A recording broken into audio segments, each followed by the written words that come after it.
35192. Want to give me a text. AlanCoxShow.com is where you watch. Thank you again to Al Ways next year, who is helping out back there in the video department today. Comedian Tom Papa will join us on the show tomorrow on 4:30. We'll put somebody else on my Polar Blast team, the Coxsicles. We're doing that this week. We announced the return of the Alan Cox Show Polar Blast Battle February 3rd. It's a Friday night. We'll do it at Boston Mills Brandywine with Circle K and Pepsi. So all the details at AlanCoxShow.com at the contest page. And while you're there, you can register to be on Poundcake's team. That's where you do that. Do my team this week. Mary's next week. Bill's after that. Big Billy's Bottom Boys. Yeah. His team. Mary's Snow Babies. And Poundcake, register to be on his team at AlanCoxShow.com. I think I'm going to go with the Polar Bears. Well, you can certainly do that. I like that. Because there's nothing punny about it. Pole and then bears. Oh, okay. Okay, fine. I won't go with that one. If it's Wait. Polar bears. But a polar bear is a thing.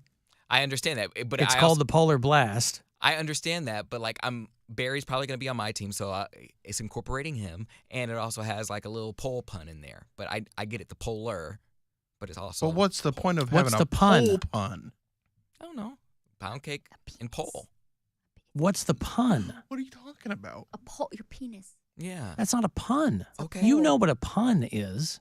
Okay, well then I don't know that. It was a bad idea. It was just. I would say give it some thought. I'm going to give it some thought. It's your team. You can call it whatever you like.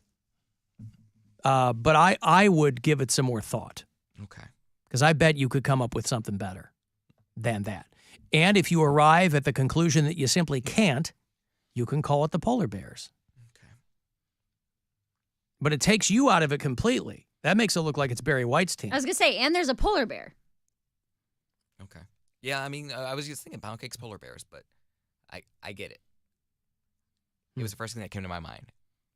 Why would you go with the first thing that came to your mind? I did. I did. I just kind of threw it out.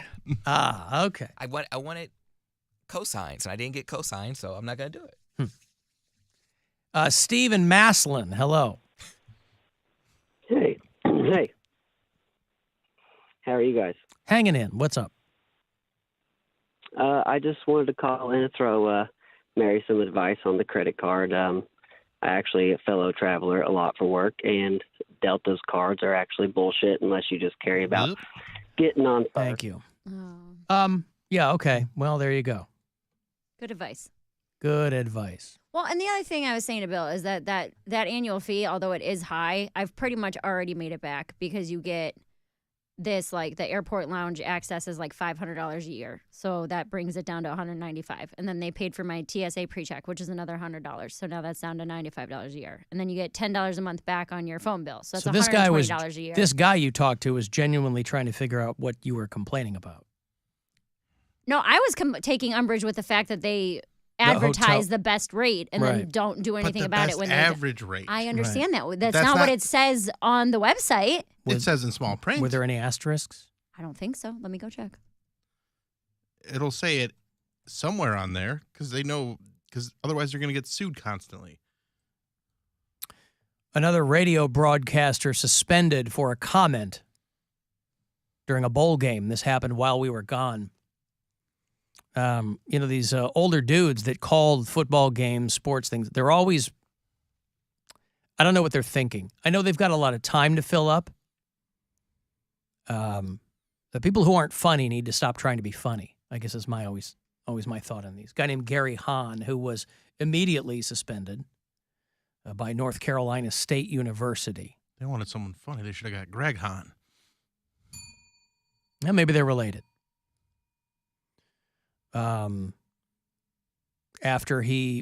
play the clip here. This is what he said in the game. The Sun Bowl. And amongst all the illegal aliens down in El Paso, it's UCLA 14 and Pittsburgh 6. That's with 11:15 to go in the second quarter. Mm-hmm. Like, why even It's so easy. That? It's so easy to not do that. That's what and I don't know anything about this guy. He might be a nice guy, but it's like in the midst of calling a game, you go, well, all the illegal aliens down there. Boy. And also without any context to it at all. Like there's just like for no reason. He's just like, I'm going to bring up illegal aliens. He saw El It's in his Paso. heart. It's in his like, heart. there's a lot of people coming across the border. Yes. Again, it's not untrue, but I mean, what a weird thing to throw in there. So the school's like, yeah, you got to, bro. He's been the radio voice for North Carolina State's football and men's basketball for 30 years. Twice, he was named the North Carolina Sportscaster of the Year. I don't know if, again, this happened while we were on break. I don't know if maybe they've kissed and made up. Damar Hamlin has been released from the hospital, by the way. Oh, they released him? Because I know they transferred him to a Buffalo hospital. I didn't know that they just said he can go. He's been released from the University of Cincinnati Medical Center, yes. Jeremy Renner, still in the hospital. I love the headlines. Jeremy Renner celebrates 52nd birthday in the hospital. And he's like barely, I'm like, they should have put celebrates in quote, air quotes there. Damar Hamlin tweeting about how happy he is to be back in Buffalo. Well, that can't be true. So anyway, yeah. He's, you saw a lot of, at all the football games were being played, a lot of people with signs that were like, love to Damar Hamlin and all that. I think the one of the coaches at one of the games was like wearing a shirt for Damar Hamlin. And it made the other coach look like a dick. Because he wasn't. He wasn't wearing one. Not like you have to, but you're really calling attention to it when you're on the sidelines. The head coach, I don't remember which team it was. It was a game that was, one of the games that got played yesterday. It wasn't Cleveland-Pittsburgh.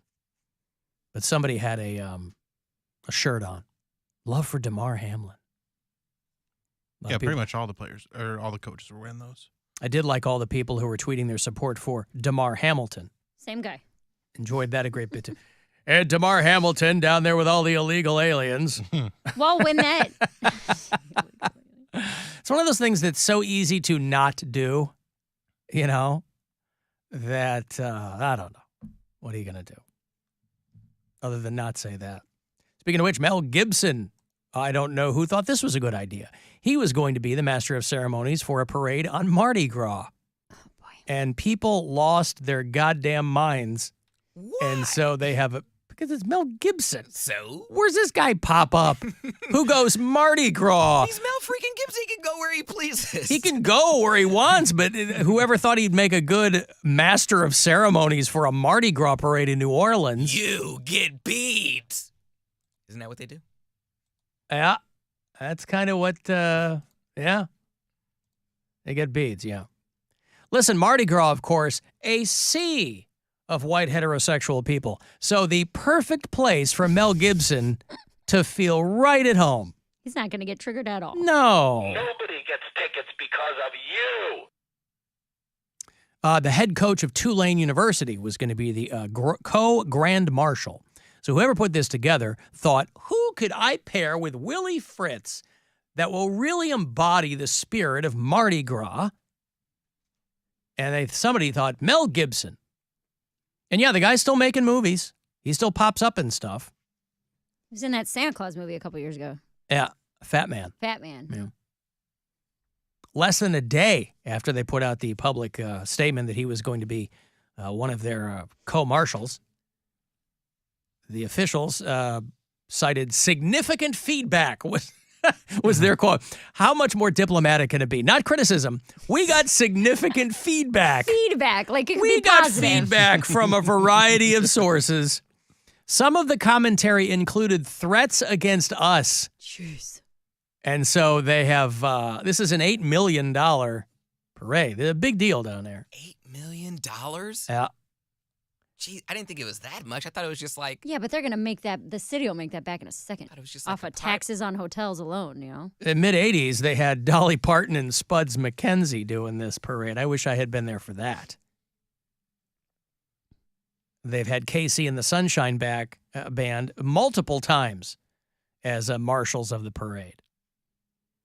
But they've never even dipped their toe into anything like this. making Mel Gibson. It's at the very least, it's an unusual choice. Somebody must have been like, he's a big star. People still love Mel Gibson. Maybe they figured they would flip a coin. And it was not good. So, but again, Mel Gibson goes back to the fact that cancel culture isn't a real thing. Because, they're gone from sight for a little while, but then they're making movies again. And then they're like, not only is he making movies, we're going to do another Lethal Weapon. How do you like that? Oh, they don't need to do that. I don't know why they think, like, they're doing another Indiana Jones when the last one was terrible. And I guess this one's going to, like, be CGIing him to make him look younger. But they de-age him. Just let it go. The first 3 Indiana Jones were so fun. The Crystal Skull one was garbage. We don't need a 5th one. Well, Richard Donner died, so Mel Gibson is going to direct the next Lethal Weapon. And obviously, he's a director somewhere now. So it's not, but he's also, I was reading, he's doing, and please let it have a cool name, but he's doing The Passion of the Christ too. Okay. Go ahead. Is there more to that story? Christ harder. I would say To Passion, To Christ. It's called Passion of the Christ Resurrection, and they're going to start shooting it this year. Wow, why'd they wait so long? Of course, there's more to that Because story, nobody wanted to Mary. do anything with this guy. I thought it was just about the crucifixion. The crucifixion? The crucifixion. What are you, a grunt truck fan? What I'm The saying. deep dive?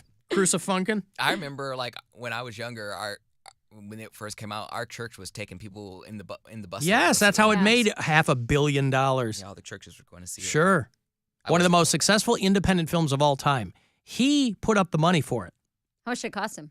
$30 million. And it made about billions? $700 million. Oh, wow. That's 20 years old almost. That was back when that was a ton of money for a movie. Now people go, oh, we got to make $2 billion to break even, you know, and those kinds of movies. Still, that's $270 million that he made. In his pocket. Yeah.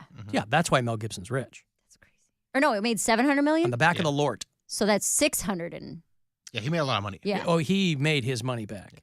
That's too much money. So he's writing the script as we speak or finishing it or whatever. And they'll do Passion of the Christ, Resurrection.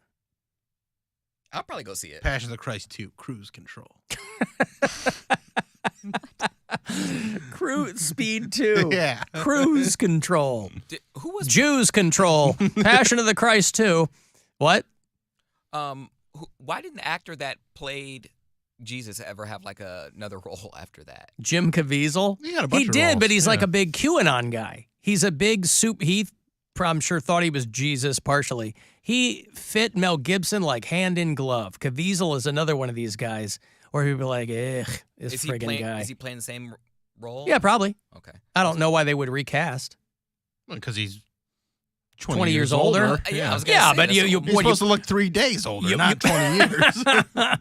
you put him under. Jesus, what happened to you? I've been in this musty tomb, homie. What are you talking That about? resurrection really doing a number on your skin. God. I'm not in a luxury suite back here. I had to call Marriott and complain to him. Mary, did you see Mel Gibson's The Passion? No, I didn't see that. I remember watching it with I my felt parents. guilty enough just based on the stories told at church that I didn't need that. My mom, so my brother was one of the kids. All the kids in Bible study got to go, like on the bus ride because he was old enough. I don't know if it was R or he might have just been old enough to go. So they took him.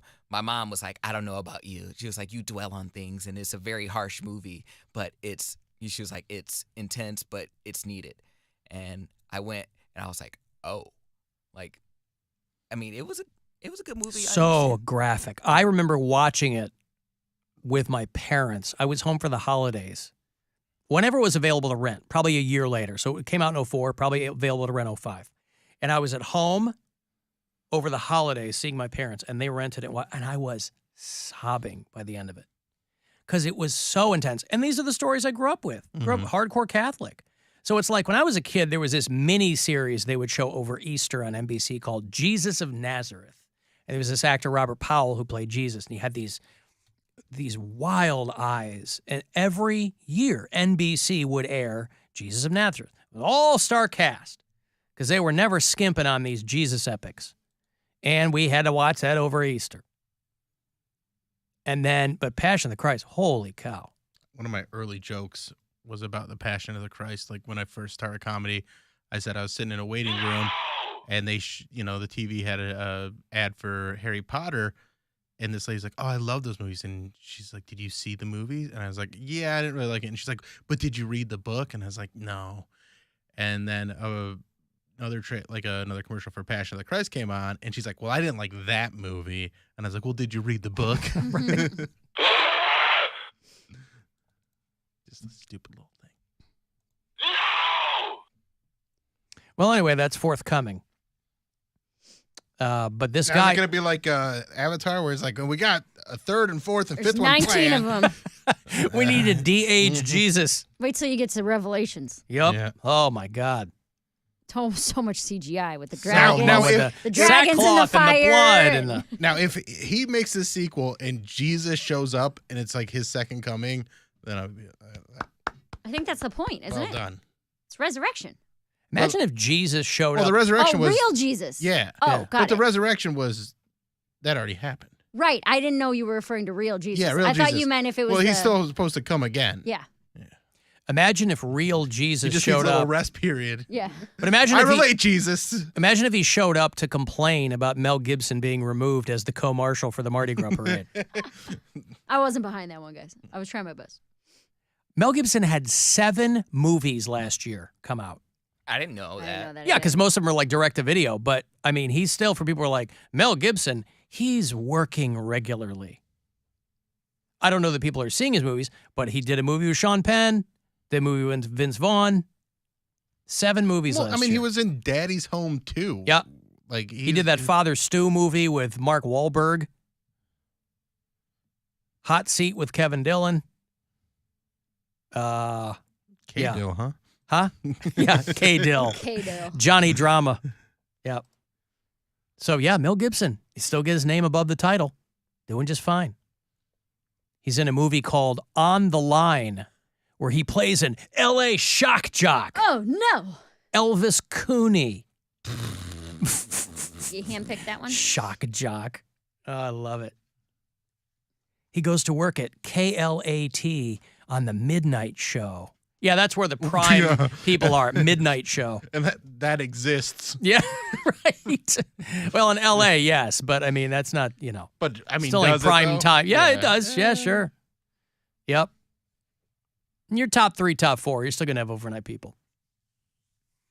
Anyway, I gotta take a break here. If you want to get the last word in, no Cavs tonight, so you'll get the full Corey Roddick experience.